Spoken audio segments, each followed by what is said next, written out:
Assalamualaikum warahmatullahi wabarakatuh. Halo para pendengar hebat, selamat datang di podcast hari ini yang bertema pencipta kreasi digital, lucu, santai, dan inovatif. Saya Anissa selaku host pada hari ini, dan di depan saya sudah ada Darwis. Halo, saya Darwis selaku host yang akan menemani Nisa pada podcast hari ini. Baik teman-teman, di sini kita akan membahas apa itu pencipta kreasi digital, contoh di sekitar kita, kemudian hak ciptanya bagaimana, dan juga pesan untuk para pengguna yang ingin mencoba menciptakan semisal ingin jadi pencipta kreasi digital. Nah, di sini kita sudah kedatangan para narasumber yang akan menjawab langsung pertanyaan-pertanyaan itu. Nah, sebelum lanjut kita akan memperkenalkan mereka dulu. Halo, perkenalkan nama saya Indrianti Salsabila.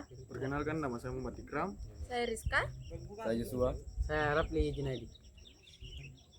Nah, langsung saja kita akan masuk ke pertanyaan pertama, yaitu apa sih itu pencipta kreasi digital, yang akan dijawab langsung oleh narasumber pertama kita, yaitu Indrianti. Wow, pertanyaan yang bagus, Darwis.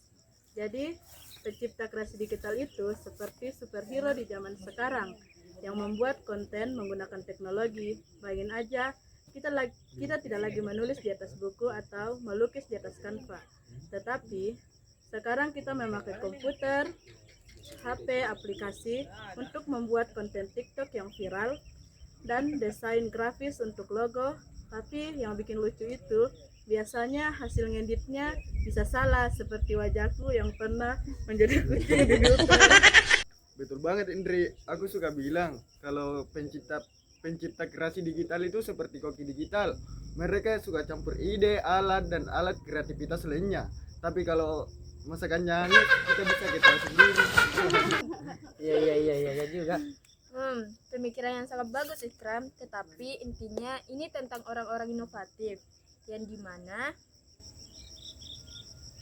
dimana bukan sekedar artis tradisional, tapi orang-orang yang bikin konten media sosial berupa podcast seperti ini, dan juga bisa menggunakan aplikasi AI untuk membantu membuat cerita.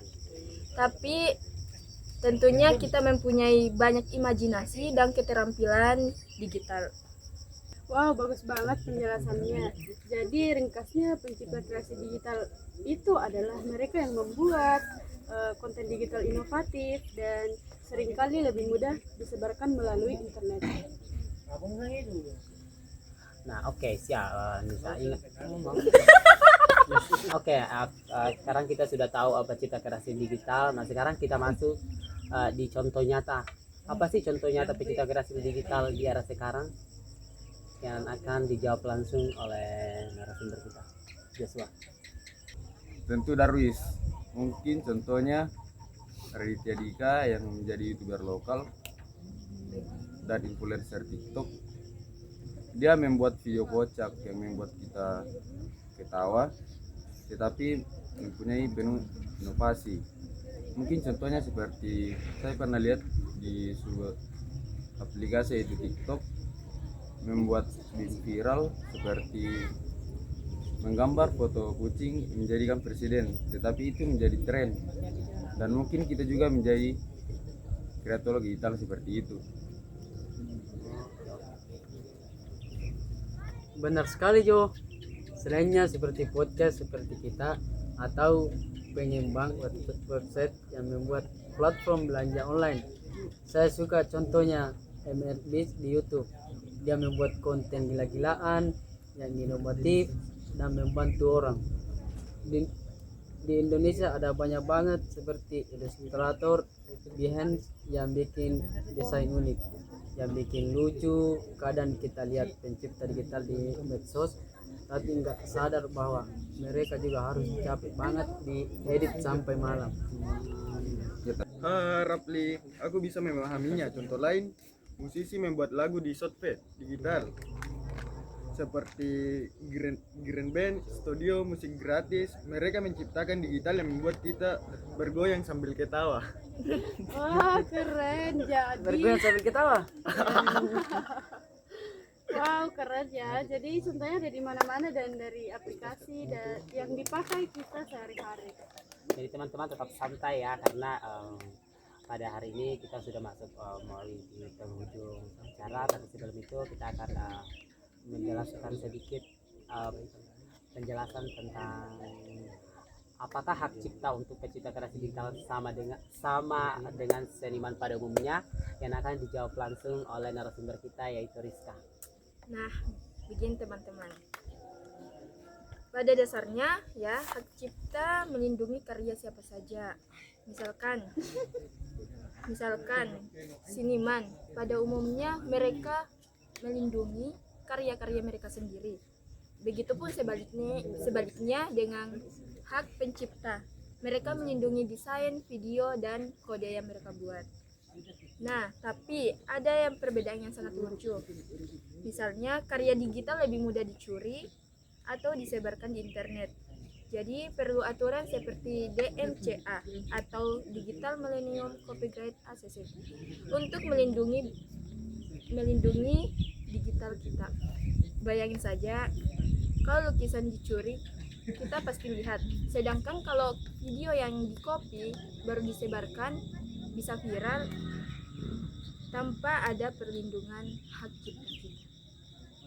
Wow, betul Rizka. Yang penting hak ciptanya sama-sama melindungi ide asli, tapi pencipta digital harus lebih pintar dalam memakai watermark atau ilasi digital. Misalnya, seniman pada umumnya bisa menjual lukisan fiksi, tapi pencipta digital bisa menjual NFF atau ilasi digital. Tapi yang bikin lucu,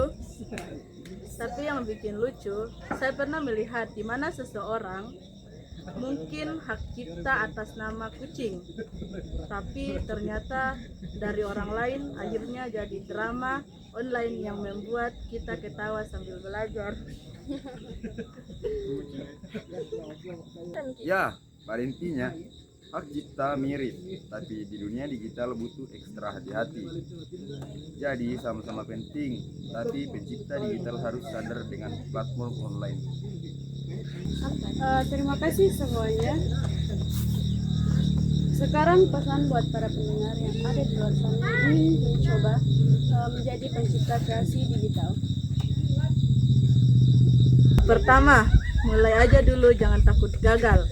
Karena gagal itu bahan lucu untuk diceritakan nanti. Belajarlah alat digital seperti Canva atau Adobe Flash. Dan jangan lupa menghormati hak cipta orang lain. Pesan saya, jadilah pencipta inovatif, tetap sopan dan etis. Kalau bikin orang ketawa itu adalah bonus. Benar. Dan dari kita semua, pesan terakhir, kreativitas itu seperti makan pizza. Semakin kamu mencoba memakannya, maka semakin enak. Dan semakin kamu ketagihan untuk membelinya. Jadi ayo ciptakan kreativitas dalam diri kita. Mungkin cuma itu. Nah, tidak terasa kita sudah sampai di akhir podcast pada hari ini. Teman-teman, terima kasih kepada Darwis, Indri, Ikram, Rizka, Joshua, dan juga Rafli yang sudah teman-teman yang sudah menyempatkan hadir pada podcast hari ini. Jangan takut gagal. Teman-teman, dunia digital ini seperti pasar malam yang penuh warna. Kamu bisa jualan apa aja, kamu bisa bikin video, itu sudah langkah awal buat jadi raja dan ratu digital. Nah, tapi jangan lupa jaga etika ya, biar kontenmu nggak cuma viral tapi juga bermanfaat. Sampai jumpa di Random Podcast selanjutnya. Bye-bye.